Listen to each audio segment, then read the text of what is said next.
Assalamu alaikum and hello all the viewers. Welcome to my new long video. আজকে ভীষণ সুন্দর পূর্ণিমা রাত, আর এই পূর্ণিমা রাতে আমার আম্মু, আমার ছোট বোন আর আমার ছেলেকে নিয়ে বেরিয়ে পড়েছিলাম আমাদের এলাকার ভিতরে একটু ঘোরাঘুরি করার উদ্দেশ্যে এবং একটু ফুচকা খাওয়ার উদ্দেশ্যে। শুনলাম এখানে একটা নতুন ফুচকার দোকান হয়েছে, তাই আমরা চলে যাচ্ছিলাম। আমাদের এলাকার রাস্তার কনস্ট্রাকশনের কাজ চলতেছে এবং এটা যে এত পরিমাণ পেইনফুল আর এখানকার রাস্তা যে এত খারাপ হয়ে গিয়েছে যেটা বলার বাহিরে।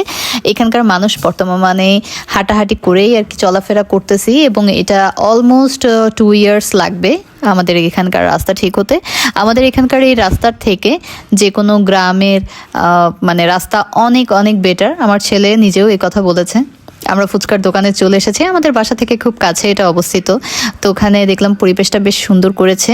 সে একটা জাস্ট নর্মাল ডিসপেন্সারি শপ ছিল, এই শপটাকে সে হচ্ছে তার ফুচকার দোকানে কনভার্ট করেছে, ফুচকার রেস্টুরেন্টে। এখানে হচ্ছে কোল্ড কফি, হট কফি, বিভিন্ন ধরনের জুস এবং 4 রকমের ফুচকা, 4 রকমের চটপটি উনি সেল করে। উনি হচ্ছে আমাদের এলাকার বলা যায় যে বেশ নাম করা। রাসেল নাম বললে আশকোনাতে মোটামুটি সবাই চেনে। ওনার 2টা ব্রাঞ্চও আছে অ্যান্ড 2 জায়গার ফুচকাই আমরা খেয়েছি, যথেষ্ট ভালো হয়। আমি অবশ্য আজকে চটপটি খেয়েছি। আমার ছেলে যেখানেই যাক দুষ্টামি করতেই থাকে। স্ট্র নেওয়ার জন্য আজকেও সে পাগল হয়েছিল, তো তাকে স্ট্র দেওয়া হয়েছে অ্যান্ড এত সুন্দর লাইট ছিল, লাইট দেখে আমার চোখে আর কি একটু ধাঁধা লেগে যাচ্ছিল। তারপরেও আমি ভিডিও করেছি। এখানে রাসেল ভাইকে আজকে দেখানোর রিজন হইতেছে, আপনারা যারা যারা জানেন তারা তো জানেনই, আশকোনার যারা আছে তারা হয়তো বা জানেন, কিন্তু যারা জানেন না তাদেরকে আমি একটু জানিয়ে দিই।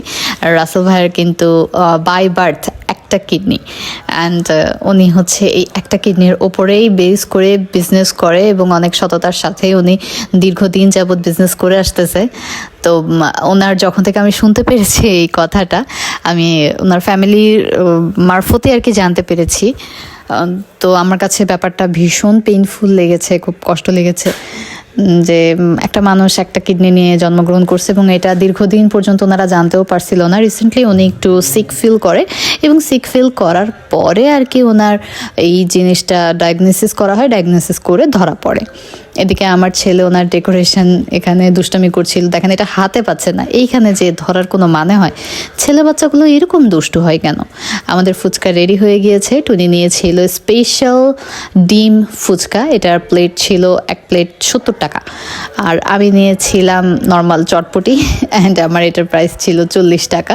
আমারটা কোনো স্পেশাল না, আমি নর্মাল মানুষ, আমার চটপটিও নর্মাল।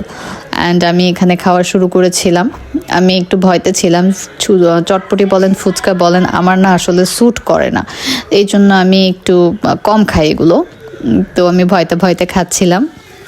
এদিকে আমার ছোট বোন খাচ্ছে আর আমার ছেলে আজকে খায়নি। সে কিছুদিন আগে একটু ব্যথা পেয়েছে, ব্যথা পাওয়ার কারণে তার ক্ষতটা যদি শুকাতে অসুবিধা হয়, এই জন্য আমি তাকে নিষেধ করেছি যে কোনো প্রকার টক জাতীয় খাবার খেতে। তো তাই সে আর খাওয়া দাওয়াটা করেনি, চটপটিটা ফুচকাটা খায়নি সে। তারপর আমরা চলে এসেছিলাম অ্যান্ড দোকান থেকে এরা আবার জুস নিবে, এই যে সোয়েটার নিছে, জুস নিছে।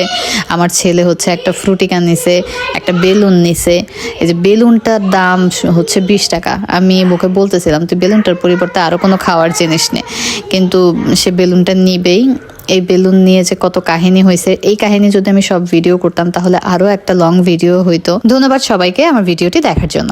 লাইক, কমেন্ট, শেয়ার করে অবশ্যই আমার পাশে থাকবেন।